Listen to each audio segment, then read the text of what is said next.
You've been doing this. Maybe not with a corkboard and magazine cutouts, maybe not with a vision board hanging above your desk, but you've been doing some version of it. Closing your eyes and seeing the future you want. The number in the account, the body in the mirror, the room you walk into where people already know your name. You've been picturing the destination, clearly, vividly, exactly the way you were told to. And nothing has moved. Not nothing externally, nothing internally. You still wake up the same. You still hesitate the same. The picture is sharp, but the path to it stays blurry. And somewhere in the gap between what you keep imagining and what you keep experiencing, a quiet conclusion has started forming. Maybe I don't want it enough. Maybe I'm not wired for it. Maybe the whole thing is fake and I fell for it. That conclusion is wrong, but not for the reason you think. The visualization isn't fake. You're just using the version that doesn't work. And the version that does looks nothing like what anyone sold you. Here's what you were sold. Somewhere in the early 2000s, a film called The Secret turned a 19th century idea into a global phenomenon. The core claim was simple. Think about what you want with enough clarity and emotional intensity, and the universe will deliver it. The roots go further back, to Napoleon Hill, to the New Thought movement of the 1800s, to a theology that believed consciousness could directly shape material reality. It's a beautiful idea. It's also, according to nearly every controlled study conducted in the last 3 decades, wrong. Not partially wrong, functionally inverted. Gabrielle Oettingen, a psychologist at New York University, ran a series of experiments that should have ended this conversation years ago. She took people with clearly defined goals, weight loss, academic performance, career transitions, and split them into groups. One group visualized the positive outcome, the dream, the finish line. The other group was asked to visualize the process, the obstacles, the specific steps between where they were and where they wanted to be. The outcome visualizers didn't just fail to outperform the process group. They performed worse than people who didn't visualize at all. Let me say that again. Imagining your success made you less likely to achieve it than doing nothing. The reason isn't mystical, it's neurological. When you vividly picture an outcome, your brain registers a small but measurable reward. Your blood pressure drops, your energy decreases. Your nervous system begins to behave as though the goal has already been partially achieved. You feel good, and that feeling of premature arrival quietly removes the urgency that would have made you act. You've been running a simulation that your brain mistakes for progress. The picture on the wall isn't motivating you. It's sedating you. That's the version you were given. Now here's the version that was kept from the conversation. In 1976, a rifle shooter named Lanny Bassam won Olympic gold. Not because he was the most talented shooter in the field, because he had built a mental rehearsal system so specific, so granular, that by the time he stood on the firing line in Montreal, his nervous system had already performed the exact sequence hundreds of times. He didn't visualize the medal. He visualized the trigger pull, the breath cycle, the micro-adjustment of his shoulder against the stock, the moment between heartbeats where the shot releases cleanest. He rehearsed the process until the process became automatic, and the outcome was just what happened when the process ran correctly. This is what high performers actually do. And it's so different from what the mainstream teaches that it almost sounds like a different practice entirely. Navy SEALs in BUDS training use what they call mental rehearsal, not to imagine graduating, but to mentally walk through the exact sequence of a cold water evolution before they enter the water. Surgeons at Johns Hopkins don't close their eyes and picture a successful operation. They mentally rehearse the specific hand movements, the order of the cuts, the contingency if an artery bleeds where it shouldn't. Concert pianists don't visualize the standing ovation. They visualize their fingers on specific keys at specific tempos in specific passages where they're most likely to falter. The pattern is consistent, and it contradicts almost everything the self-help industry has been selling for 25 years. The people who perform at the highest levels are not imagining where they want to end up. They're mentally rehearsing what they'll do next. Not the trophy, the Tuesday.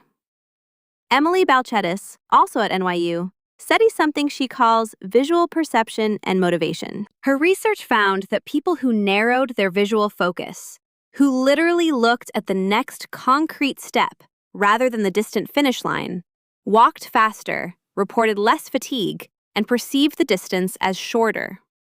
Not metaphorically shorter, measurably shorter.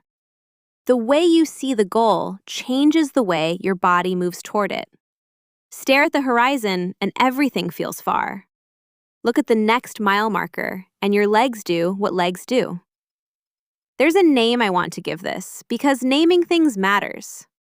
What you've been doing, the vision board, the dream life meditation, the vivid mental movie of the finished version of yourself, that's outcome worship. And outcome worship has a cost that nobody talks about.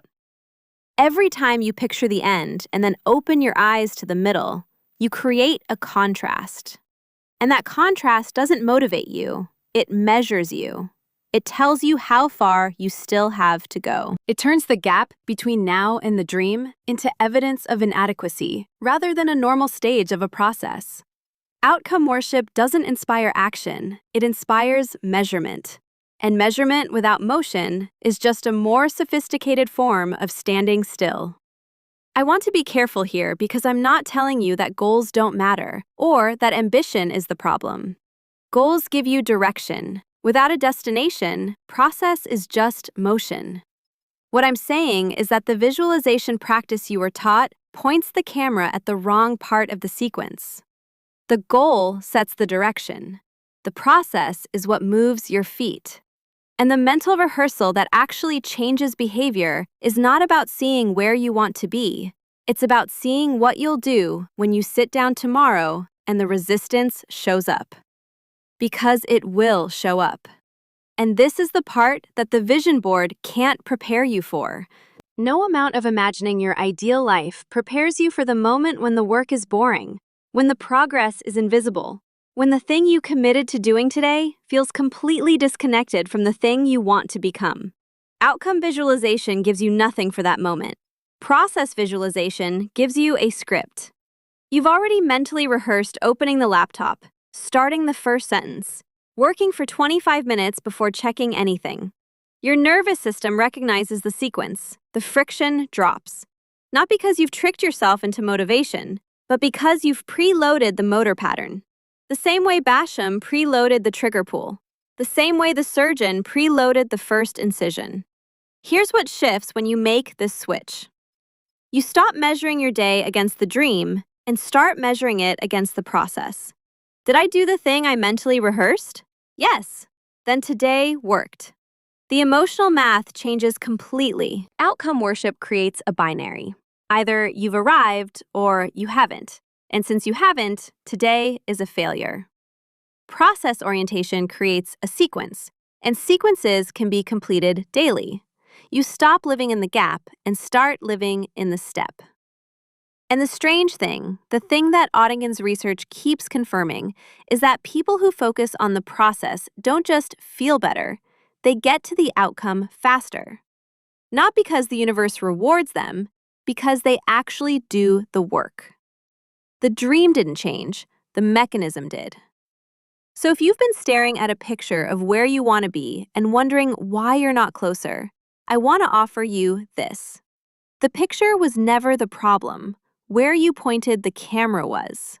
You were told to zoom out. The data says zoom in. You were told to feel the future.